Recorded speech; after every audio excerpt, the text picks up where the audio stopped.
Welcome, new and old friends. My name is 242, and tonight, 42 found 3 true scary stories for us this spooky, scary Sunday. Remember, if you want to help this channel, subscribe, check out my merch and my Patreon. More on that later. Turn off your lights, make sure your doors and windows are locked. Things are about to get spooky.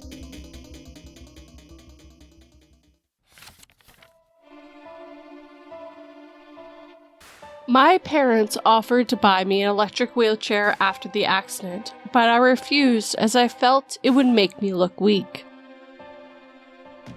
I cursed my own arrogance as my arms were beginning to tire and the sound of the undead behind me getting closer.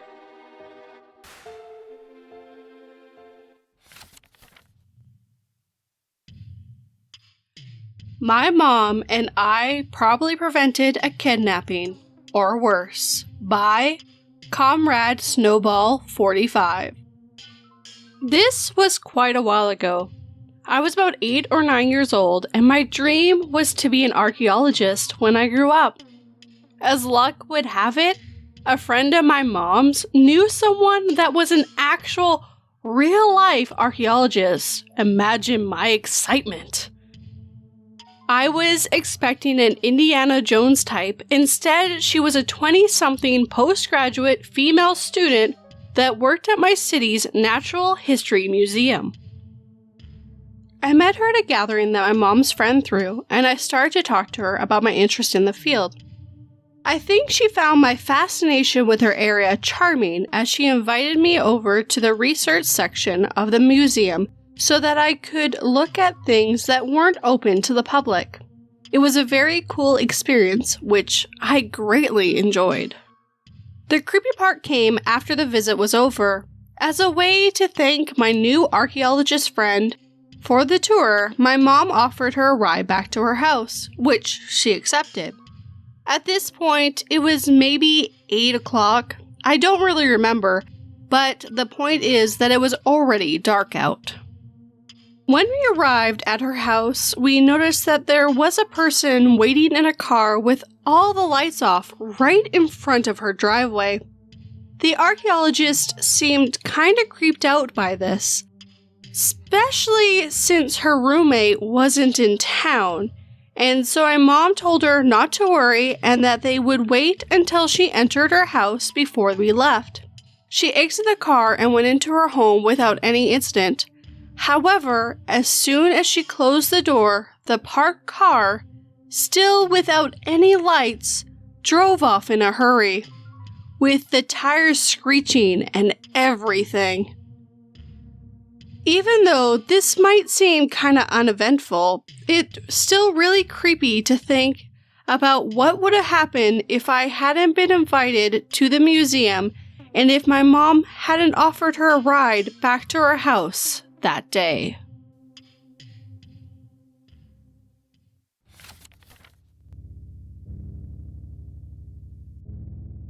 I waved a tearful goodbye as my lover left the bunker, promising he'd be back as soon as he could with food for me and our newborn baby. But his phone fell out of his pocket when he was climbing the ladder to leave. And with how many notifications he's gotten from family and friends in the last hour, I started to wonder if there was even a nuclear war at all.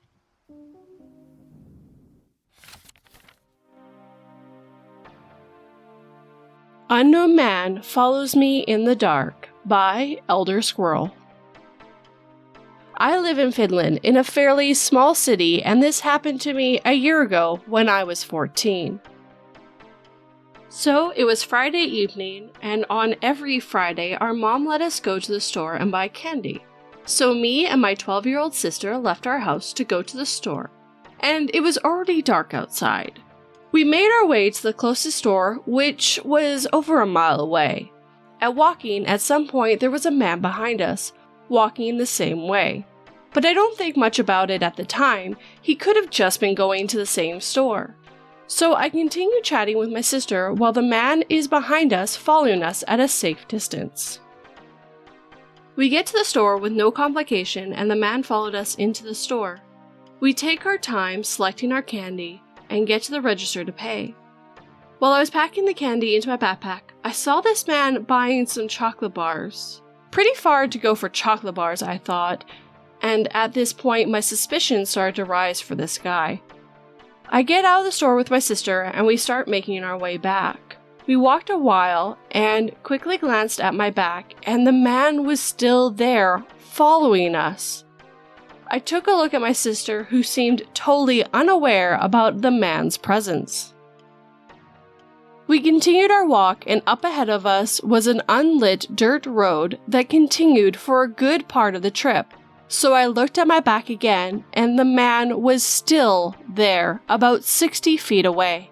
At this point, I was almost certain that he was following us because on our way to the store, he did not walk this part of the way behind us.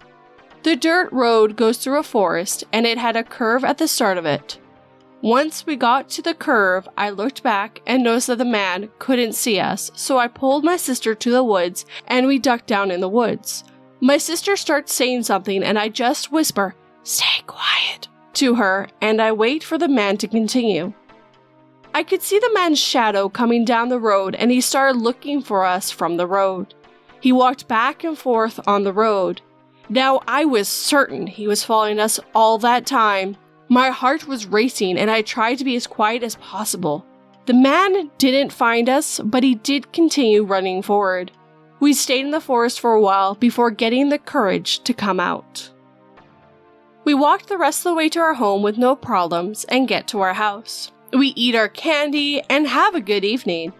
But that really did bother me for a while, and especially my sister. Thinking about this still gives me chills, and the thought of getting caught in that situation creeps me out, and I try not to think about it. I wouldn't want to meet this guy again.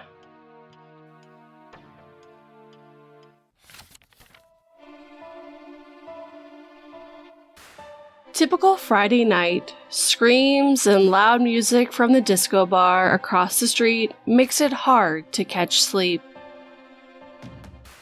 Decades after the fire incident, you can still smell the smoke and hear their cries for help.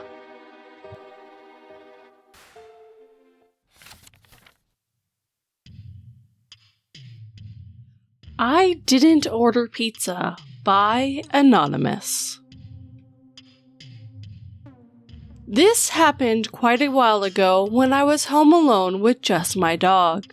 After all this time, I'm sure what happened was really strange, and I have no idea what this man actually wanted.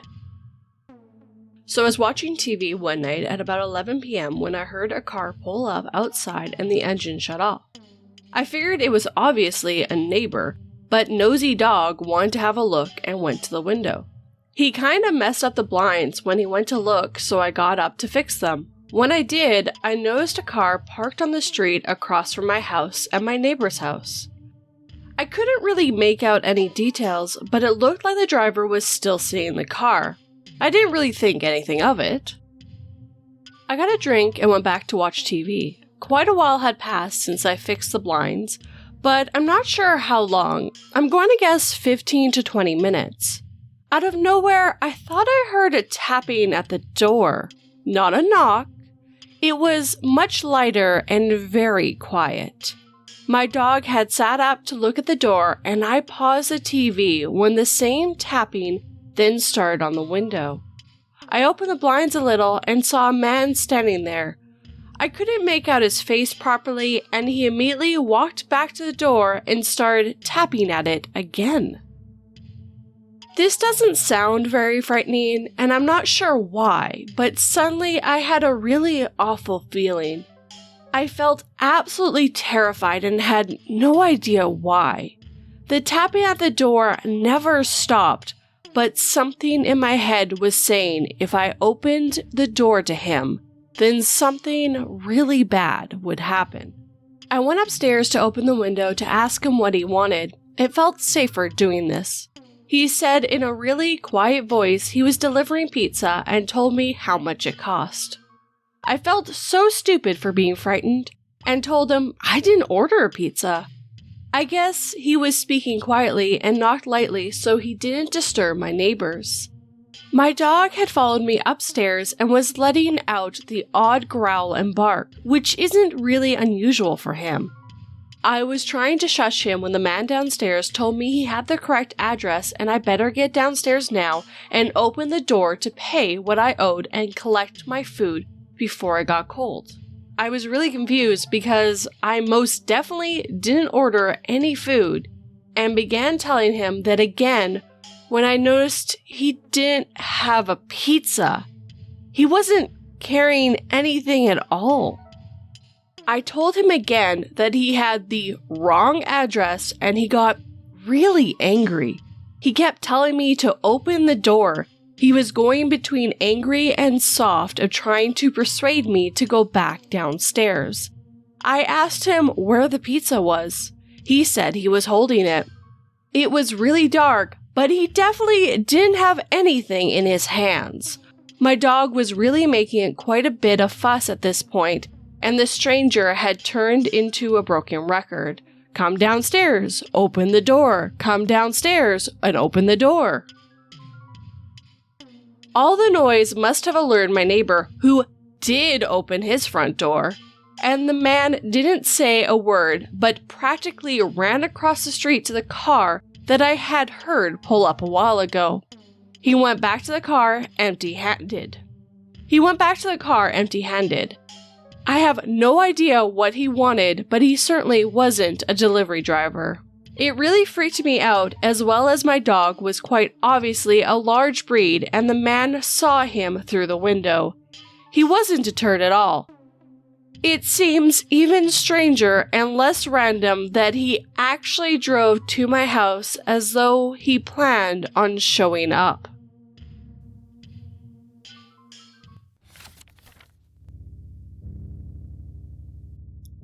After finally having no choice but to kill her to eat her, he saw something that sickened him. Land.